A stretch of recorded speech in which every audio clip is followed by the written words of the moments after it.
भगवान बुद्ध आणि त्यांचा धम्म यामध्ये चतुर्थ खंड भाग दुसरा अहिंसा म्हणजे काय, अहिंसेचे भिन्न अर्थ आणि तिचे आचरण कसे करायचे. अहिंसा म्हणजे जीवहिंसा न करणे हा बुद्धाच्या शिकवणीचा अत्यंत महत्त्वाचा भाग आहे. करुणा आणि मैत्री या दोहोंची तिच्या जिव्हाळ्याचा संबंध आहे. काय, करुणा आणि मैत्री या दोघांचाही जिव्हाळ्याचा काय संबंध आहे, अहिंसेचा संबंध आहे. तथापि असा एक प्रश्न विचारला जातो की बुद्ध प्रणीत अहिंसा ही सर्वकालीन अनुलंघन असे कर्तव्य होते की ती प्रसंगापेक्षाही होती. जे लोक भगवान बुद्धाची शिकवणूक मानतात त्यांना तिला सर्वकालीन अनुलंघन असे वर्तन मानणे कठीण जाते. ते म्हणतात की सर्व काळ अहिंसेने वागले तर पुष्कळ वेळा सत्य असतला आणि गुणाचे दुर्गुणाला बलिदान द्यावे लागते. ह्या प्रश्नाचे अधिक स्पष्टीकरण करणे संयुक्तिक होते. अहिंसा या विषयाचे पुष्कळच गोंधळ निर्माण केला होता. बौद्ध देशातील लोकांनी तिचा अर्थ काय लावला आणि कसे परिपालन केले आहे हा प्रश्न महत्त्वाचा असून तो विचारार्थ आहे. सिलोमनमधील भिक्खू स्वतः रंगणात उतरले होते आणि लोकांनाही परकीय रणांगणामध्ये उतरले होते आणि लोकांनाही परकीय आक्रमणाविरुद्ध युद्ध करण्यास त्यांनी उपयुक्त केले होते. उलटपक्षी ब्रह्मदेशातील भिक्खूंनी परकीय आक्रमणाविरुद्ध स्वतः शस्त्र धरले नाही आणि लोकांनाही मात्र शस्त्र न धरण्याचा उपदेश केला. ब्राह्मी लोक अंडी खातात पण मासे खात नाहीत. अशा रीतीने दोन भिन्न देशात अहिंसेचा वेगळा अर्थ लावून तिचे परिपालनही वेगळ्या रीतीने केले दिसते. अलीकडे जर्मन बौद्ध मंडळाने एक ठराविक पंचशिलेतील अहिंसा सोडून 4 शिले मान्य केली आहेत. अहिंसेच्या सिद्धांताबाबत अशी वस्तुस्थिती आहे.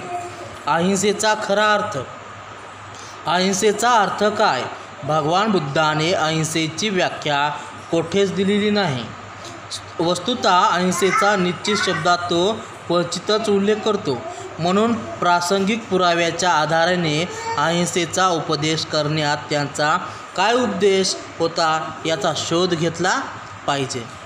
यावरील प्रासंगिक पुरावा म्हणजे कोणी भिक्षा म्हणून मांस देऊ केले तर ते ग्रहण करायला बुद्धाचा विरोध नव्हता. ज्या प्राण्याची हत्या करण्यात भाग घेतला नाही त्या प्राण्यांचे मांस ग्रहण करायला भिक्खूंना प्रतिबंध नव्हता. भिक्षा म्हणून दिलेले मांस भिक्खूंनी खाऊ नये या देवदत्ताच्या आग्रहाला बुद्धाचा विरोध होता. दुसरा यासंबंधी पुरावा म्हणजे यज्ञात प्राण्याचा बळी देऊ नये याला त्याचा विरोध होता आणि असे त्यांनी स्वतः म्हटलेले आहे. अहिंसा परमो धर्म हा आत्यंतिक सिद्धांत जैन धर्मात आहे, बौद्ध धर्मात नाही. दुसरा एक अधिक प्रत्यक्ष आणि प्रासंगिक असा पुरावा आहे की त्यात बुद्धाने जवळजवळ अहिंसेची व्याख्याच केली आहे. त्यात तो म्हणतो, सर्वावर प्रेम करा म्हणजेच तुम्हाला कोणाची हत्या करण्याची इच्छाच होणार नाही. अहिंसेच्या तत्त्वाचे हे नकारार्थी स्पष्टीकरण नसून स्वीकारात्मक स्पष्टीकरण आहे. असे दिसते की ह्यावरून बुद्धाचा अहिंसेशी सिद्धांत हत्या करू नका असे सांगण्याऐवजी सर्वावर प्रेम करा असे सांगणे होता. जीवहत्येची इच्छा व जीवहत्येची आवश्यकता यामध्ये बुद्ध फरक करीत असे हे स्पष्ट होते. या ठिकाणी जीवहत्या करण्याची आवश्यकता असते त्या ठिकाणी त्याने जीवहत्येला प्रतिबंध केले नाही. ज्या ठिकाणी जीवहत्येची इच्छा ह्याशिवाय जीवहत्येची कारण नव्हते त्या ठिकाणी त्यांनी जीवहत्येला प्रतिबंध केला. भगवान बुद्धाच्या अहिंसा सिद्धांताचा असा अर्थ लावल्यास वैचारिक गोंधळ उत्पन्न होणार नाही. हा सिद्धांत चांगला, भक्कम आणि सर्वांस मान्य होण्याजोगा नैतिक सिद्धांत आहे. ही गोष्ट खरी की जीवहत्येची आवश्यकता आहे की नाही याचा निर्णय तो व्यक्तीवर सोपवितो, परंतु नाही तरी हा निर्णय दुसऱ्या कोणावर कसा सोपवता येणार. माणसाच्या अंगी प्रज्ञा म्हणजेच शहाणपण असते आणि त्याचे त्याने तिचा उपयोग केला पाहिजे. जीवहत्येची आवश्यकता कुठवर मानायची नाही यामध्ये व्यवस्थेच्छेद रेषा नीतिमान माणसाला ओढवता येते एवढाच विश्वास त्यावर ठेवला पाहिजे. ब्राह्मणी धर्मात हिंसेची इच्छा आहे. जैन धर्मात अहिंसा कधीच न करण्याची इच्छा आहे. भगवान बुद्धाची अहिंसा ही त्याच्या मध्यम मार्गास धरून आहे. दुसऱ्या शब्दात सांगायचे म्हणजे बुद्धाने तत्व आणि नियम यात भेद केलेला आहे. त्याने अहिंसेला नियमाचे रूप दिले नाही, ते एक तत्व आणि किंवा जीवनाची पद्धती म्हणून त्याने तिचे विवेचन केले आहे आणि असे करण्यात तो अत्यंत शहाणपणाने वागला यात संशय नाही. तत्वामध्ये तुम्हाला तदनुसार वर्तन करण्याचे स्वातंत्र्य असते, नियमात नसते. नियम तुम्हाला मोडतो अथवा तुम्ही नियमाला मोडता. संसरण आत्म्याच्या एका देहातून दुसऱ्या देहात प्रवेश म्हणजेच काय संसरण. भगवान बुद्धाने पुनर्जन्म प्रवचिला आहे, परंतु त्याने आत्म्याचे संसरण एका देहातून दुसऱ्या देहात प्रवचले नाही. भगवान बुद्धांनी 2 परस्पराविरुद्ध सिद्धांताचे प्रवचन केले असे त्यावर दोषारोपण करणारे काही कमी लोक नव्हते. असे टीकाकार प्रश्न करीत की संसरणाशिवाय पुनर्जन्म कसा शक्य आहे. ते म्हणतात आणि इथे तर संसरणाशिवाय पुनर्जन्माची गोष्ट केली आहे, ते संभवनीय तरी आहे काय. परंतु बुद्धाच्या सिद्धांतात परस्पराविरोधी असे काहीच नाही. संसरणाशिवाय पुनर्जन्म शक्य आहे.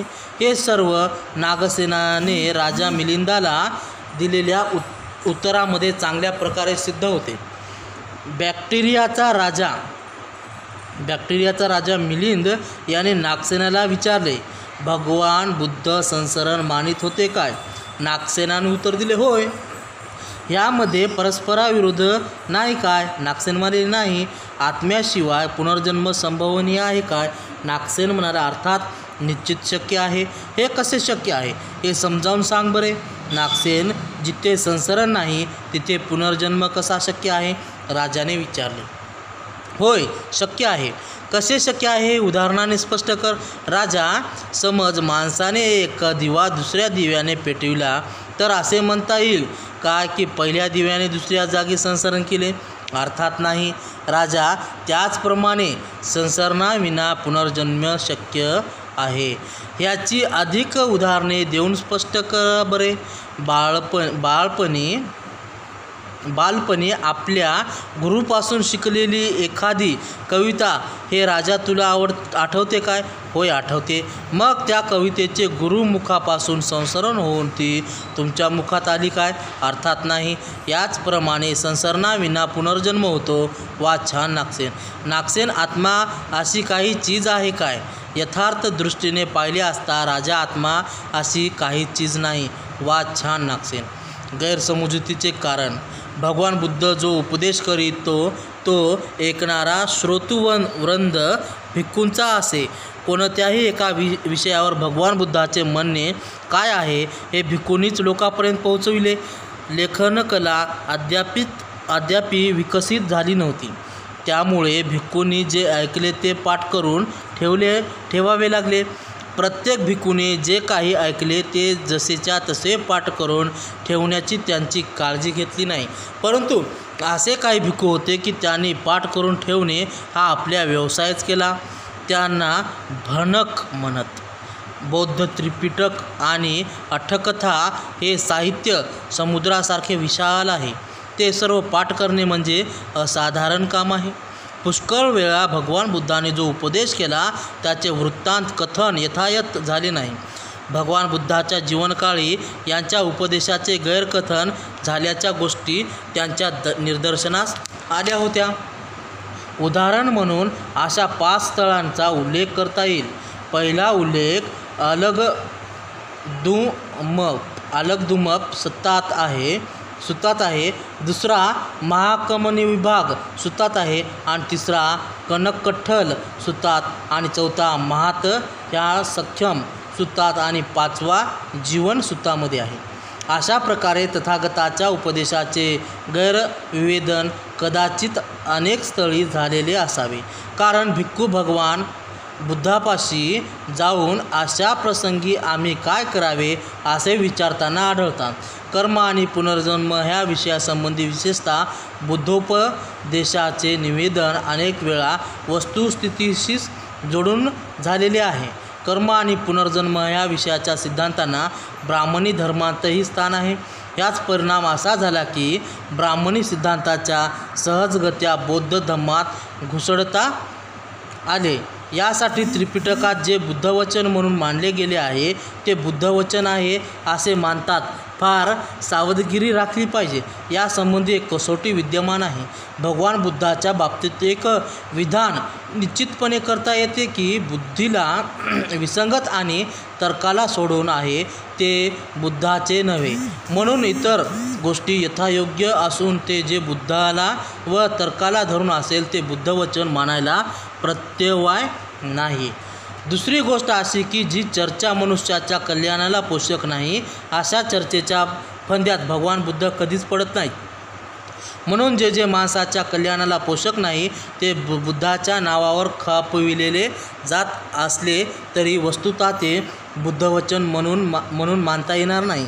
तिसरी एक गोष्ट आणि तिसरी कसोटी आहे की ती भगवान बुद्धांनी ज्या विषयासंबंधी तो निश्चित आहे आणि ज्या विषयासंबंधी तो निश्चित नाही अशा विषयांची दोन प्रकारात वर्गवारी केली आहे. जे विषय पहिल्या वर्गात पडतात त्यांच्या संबंधी त्याने आपले विचार निश्चयात्मक व अंतिम अशा रूपाने मांडले आहेत. जे विषय दुसऱ्या वर्गात पडतात त्यासंबंधी त्याने आपला विचार व्यक्त केला आहे, परंतु ते तात्पुरते म्हणजेच बदलूही शकतात. ज्या 3 प्रश्नासंबंधी संदेह अथवा मतभेद आहेत त्या विषयासंबंधाबाबत भगवान बुद्धाचे विचार काय होते हे ठरवितात. त्या चर्चेच्या वेळी वरील 3ही कसोट्या लक्षात ठेवणे आवश्यक आहे. भाग 3 बौद्ध जीवनमार्ग सत असत आणि पाप हा भाग उद्याला पाहू. साधू साधू साधू. भगवान